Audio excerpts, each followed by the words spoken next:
So this is how you make a Bitmoji classroom. First, go ahead and open up Google Slides. Then you're going to create a new slide with a blank layout. To put your background in, you're going to go up to Backgrounds and click Change Background and go to Choose Image. From here, we're going to go to Google Image Search and we're going to put walls and floors.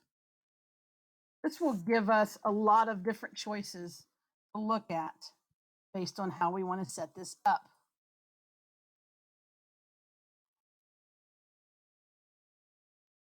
You can look for hours. If you have something specific in mind, you might be able to use a keyword to narrow it down. I'm going to come back up and I'm going to use this one. So I double click and I click done and it adds it to my theme. Now this is part of my background instead of an image, so it won't move. The next thing we want to do is start adding features to it. If you look at mine, I've got a bookcase, I've got a whiteboard, trash can, desk, computer desk, and then me. I'll get to me last.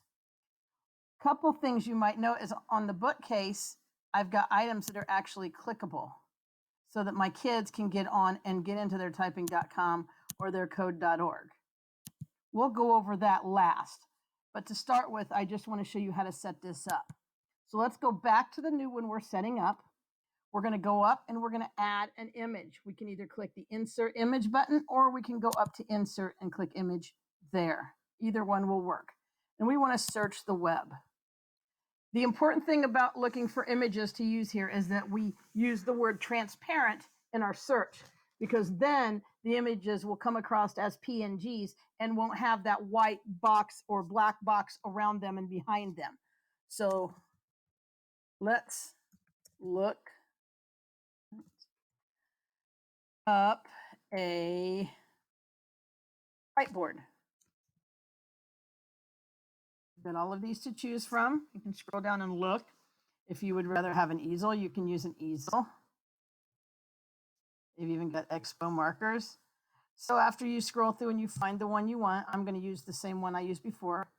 You can either click and drag or double click and it will put it in. Then you go to your edit handles and you just adjust it. That's a little small, so I'm going to make it a little bigger. And get it where you want it on the wall. Once you're done, click off of it. We're going to go back and we're going to add some more images. A rug. I want a rug on my floor. Now, obviously, perspective matters. At least it does to me. So that limits you as to what you're going to use. I'm going to pick this nice dark green one. And to insert, you can do two different things. You can click one time and it will select and click insert. Or you can drag it, or you can double click. So you've got some different options in how you do that. So I'm going to bring my rug down here and I'm going to stretch it out a little bit. Add a little bit more perspective to it. Nope, I missed. Come back here. And if you mess something up, you can always hit Control-Z to undo what you did. That way, if you do something unintentionally, you can fix it pretty quick. So there's my rug. That's nice. Next thing I want to do is, let's put a window on my wall. Let's see if I can find any windows. So I'm going to search the web. If you can't find anything you like, it's not a big deal. Sometimes you might be able to find them and actually have things outside. So as you're looking out the window, you can see things. But you notice this has that black border, so we're going to get rid of that.